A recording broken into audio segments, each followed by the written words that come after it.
The Golden American Idol Award is the most coveted thing that so many people will try to murder each other in order to get it. Some people will even get blown up when trying to steal it. And it is your job as Blue's Clues in order to piece this mystery together. You first got to do this by solving who these ugly British bastards are. This does require a lot of reading, but since we're on YouTube, we're not going to do that crap. Since the Patriot Act, we can now spy on people and their belongings, and since the doctor gets the precious gold object because of notes, we know what's going to happen. Goes all Gollum on this loser idiot and kills him. What a Chad. Now the story will progressively get stupider, weirder, and maybe creepy. So this guy Gollum eventually has a son. Let me pick a random picture to symbolize this Sebastian Cloudsley. So without any hints, how would you say this guy died? You see this high ladder, a book that was almost pulled out called Lead Poisoning? Clearly. No. That is a misdirection. This game does that to trick you. Just like this picture of eating. Who the hell has a bunch of pictures of themselves everywhere? He does have a diary because apparently he's a little girl, but has more outfit changes than an actual beauty pageant. So how did he die then? Well, after 30 minutes of trial and error, the horse I didn't see for ages appears. There we go. Dude, I didn't see the horse. I didn't even realize, dude.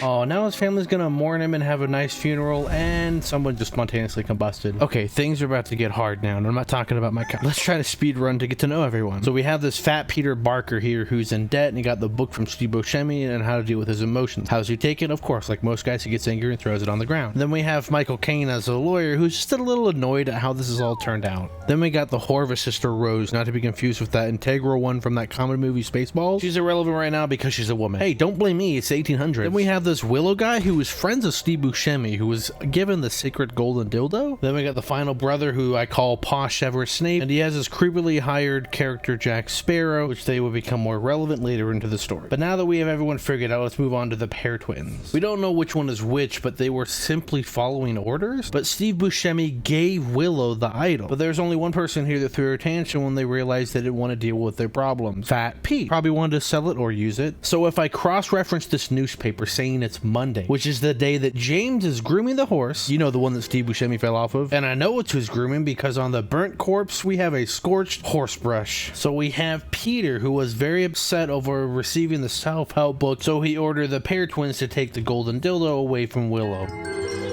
All right, that was a lot to take in. Let's chill for a bit, play a card game?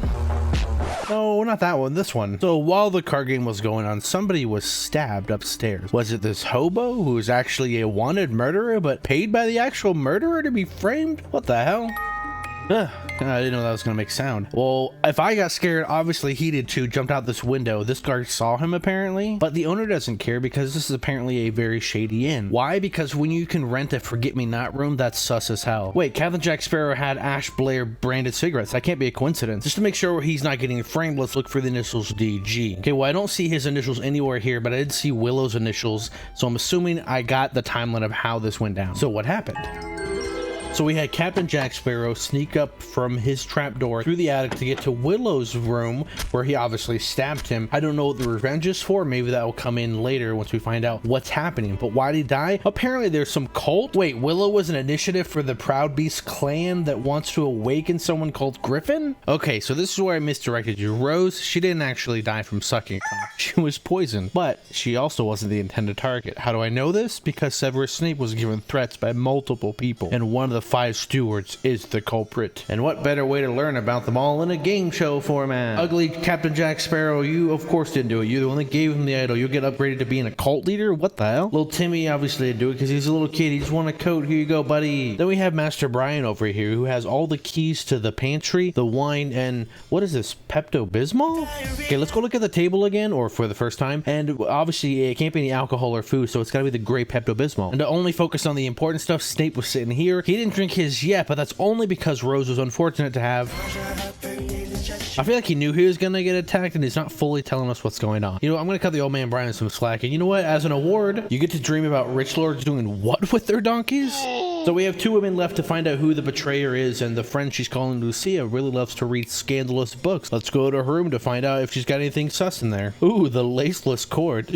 Oh, she's just a normal horny woman. So much for being a saint. Wait a minute, the last maid's room has this. What is this? Oh, of course her name is Ada. Long story. What's this message that was coded? This substance to remove target. Sincerely, Dark Hand Steward? Ada, before we get to the final results, where did you stash the evidence in order to hide it? Oh, in the vase of this statue. Good job. So in order to simplify this story and not make your brain hurt anymore, Ada was hired by obviously some Dark Hand Steward to poison Edmund Snape Cloudsley, and since she's a maid, she's able to easily get around into every single room, make a copy of the key, put the poison in the Pepto-Bismol, but she didn't plan for Rose to have.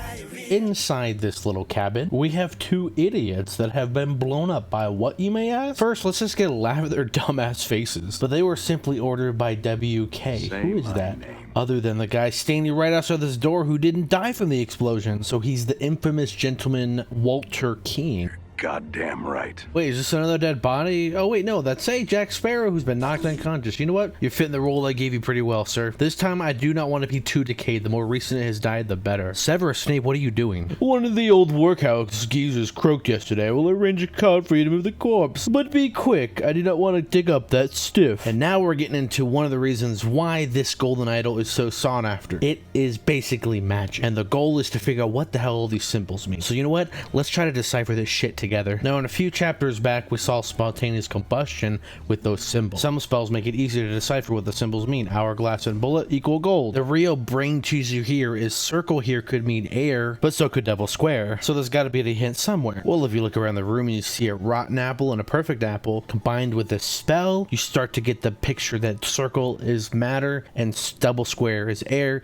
You solve the problem. And why do you need to solve the problem? Because this spell that he just used isn't in the book. He basically made a ticking time bomb. So bald Severus Snape was working on an experiment to basically bring back things from the dead. Walter White pretended to give him a corpse but ambushed him, knocking out Jack Sparrow. So bald Severus Snape went in and locked himself in the study, which they had to saw through the door, which gave him time to basically make the ticking time bomb. And there was another reason I chose Severus Snape as the moniker for Edmund Cloudsley, because just like in Harry Potter, they both died. Did Captain Jack betray him or something? Now, the brave few that are still sticking around, I have a very important question for you. Do you want to join my cult? Before you do, you have to choose what house. Dark Hand, Proud Beast, or Water Snakes. But you will have to go through some trials in order to become the first initiate, then maybe a steward, but I can't yet grant you the rank of master. But we do know now that this guy was knocked out by David, because here's all of his clothes. But wait, he was ordered to do this by Walter? So they were working together the whole time? So here we have some convoluted ritual in order to be included into the clan, but Walter there's on the right, so then who's this guy on the left? He's not Walter, you dummy, past me. So Walter was sent by the cult to find this idol. Because he's a Chad, he survived the explosion and claims that David died because he couldn't find the relic and is now on the run. Almost a year goes by and he stumbles upon a guy named Lass who helps him through his use of the arcane arts, and he's a perfect fit for their clan, so he tries to bring him in. I will preserve your corpse after the autopsy. So Lass did actually pass whatever the trial was. We just don't know who the guy is administering it and of which kind. Let's go upstairs to the real trial to find out more. When setting the mood for your trial, there are 4 ways you can set it up. You want to have it be a dispute, a discord, a squabble, or a conflict. So in order for us to set the mood that we want, we need to have it be the Keeper of Treasures, which is dangling right above the wine here, and the cups that are resting upon the never tiring teacher book, and the centerpiece of it all, the Grim Reaper glass window, and set the tone for the ritual of dispute. All right, calm down. I'm going to show you what the final results look like, because this was a doozy. All right, you ready? Hold on, calm down. I'm going to guide you through it. Look, that's why I had this avatar on screen. So I took out the clothes from this guy, which David took right up here because he was trying to help out his buddy, who is also a Dark Hand steward. David infiltrated so he could tell him which of the cups were being poisoned by this guy so he wouldn't die and survive. Laz did pass his test. If you're wondering how I know that, because the very next story bit, something happens to him. So we have a guy who broke his legs. There's a lighthouse. So we know that he clearly fell. So someone pushed him. Clearly, right?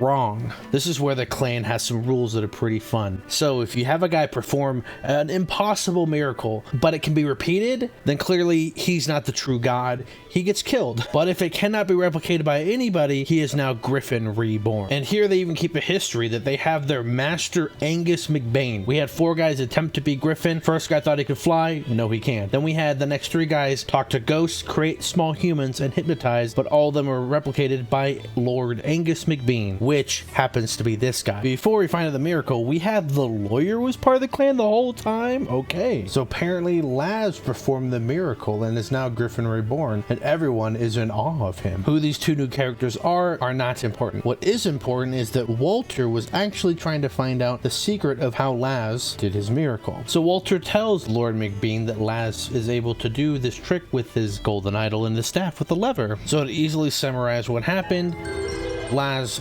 jumped from the lighthouse with the cane and was able to basically fly down. Angus repeated it and died, and so therefore Laz was granted the rank of Griffin Reborn. Now with his newfound power, he wants to destroy the democracy that his country has. So Laz orders his new underlings Turner and Cock to frame the murder of this fat man on this one-eyed patched man, but have him counter frame it on obviously the guy that's not white because he's racist. And everything's going according to plan. This was a crazy, like, knives out, whodunit, misdirections all over the place, incredibly exhausting to explain. It has to deal with like drugs, playing chess, and a boomerang, but we need to move on to the New World Order. I quickly glossed over that previous story because that is the setup for this new world order that we see going on right here. And there are 4 key virtues that you, if you want to join this new order, have to obey. Otherwise, consequences will happen. Each of the 4 virtues have different variety of punishments that they deduct from your merit total. Whoever has the most amount of infractions dies. So let's find out who the poor unfortunate soul was. So luckily, we know 4 of these characters. We know the lawyer, Mr. Maker. We know retired Jack Sparrow, who's turned bad, and we just learned about Turner and Cock and the power of actual algebra. We are able to find out how much each virtue deducts, and if you're wondering why it's important to find out who has what with all these merit points, well, we already saw what happened to the person with the lowest points already. Let's find out who has a second. This random dude's crime is he hates his wife. If you know Walter Keane, he's also a horn dog, but he wears flamboyant hats, so he was expelled from the New Order. He got the second highest merit deduction. Mr. Richards is actually the father of this woman, remember, from the dinner party. He actually divulges that her and her husband, which is now Peter, remember that? He wanted to marry her. That'll be important in the finale again. This guy just committed the crime of Fahrenheit 451, but made up for it by donating his entire freaking mansion. So Mr. Gideon Bell, we remember him from the party. He had committed the crime of having ugly ass hair, crying excessively 10 times like a little bitch, and he's a lazy asshole that doesn't work. With the highest infraction, Gideon gets minus 88. Why are the numbers so important, you might ask? Oh, because whatever your merits is, mostly negative, is how many years will be taken from your life. So Gideon was unfortunate to lose 88 years, which made him 108, so of course he died. The New Order is trying to invade the country to further solidify their power, but their own egos get in the way and 3 people die at 3 different time zones. Let's start in the morning. Laz and his special ton gets blackmailed by someone for stealing 32 something from him. This took me a while to personally figure out, but do you remember what it was? He ignores that letter for now because he's actually really horny for this Mary, who is now the wife of Peter, if you were paying attention. But somebody else loved him many years ago. Remember that. But in order to find out where they live, he needs to go to this inn. She holds information as she's already helped them once before prior. She says they're holed up in this mansion. Remember this mansion? So Laz goes to this manor, and eventually he finds Peter with a cannon, and he happens to be drunk. So he kills Laz and his squad on the spot. Hours go by, and now the lawyer guy is worried. So he sends Turner and Cock to the manor, but they find the golden idol on Laz's body. So they fight over it until Cock stabs Turner and kills him on the side of the road. Realizing what he did, he panics to try to figure out how to work the idol, but sadly he was busted from the cannon shot. But Laz did actually send David to try to kill this guy who sent the letter earlier in the day. This place does look oddly familiar. This old man yelling you fell for the same trap. There's only one person that we know of, Walter Keane. So he's old because he, again, if you remember, he lost 32 years from his merit evaluation. Here is what I just summarized in a giant wall of text. Freeze it if you want to read it or not. Now there's 2 things before before I close out the video, there's the giant summary that will happen in a bit, and then the epilogue at the end, and then you're free to go. Hey, weren't you with that order back there? Oh, no, I was never part of that ghastly organization. Hey, can I get this piece of crap metal for cheap? Hell yeah, brother. The first part of this summarization of the epilogue we've already experienced, but it's going to be a refresher. So Sebastian actually did intend to leave the idol for the Brotherhood, but then Edmund Cloudsley ordered Jack Sparrow to steal it, but accidentally killed Willow. The Brotherhood then wanted Walter Keane to steal it from Edmund Cloudsley. He failed, but was somehow convinced to join Edmund, who then made himself young and turned into Laz. And that's how he was able to infiltrate the Brotherhood and turn it into the New Order party. So in order to gain further power, he asked his underlings to enforce these virtues that we kind of went over, and actually stole the youth from the common people and gave it to his order members. He wanted to get his wife that he's been longing for so long, which catapulted so many people dying at the end. This dude really wanted his woman. Oh my god, this whole time. Oh, he looks different because he used the idol to make him look younger.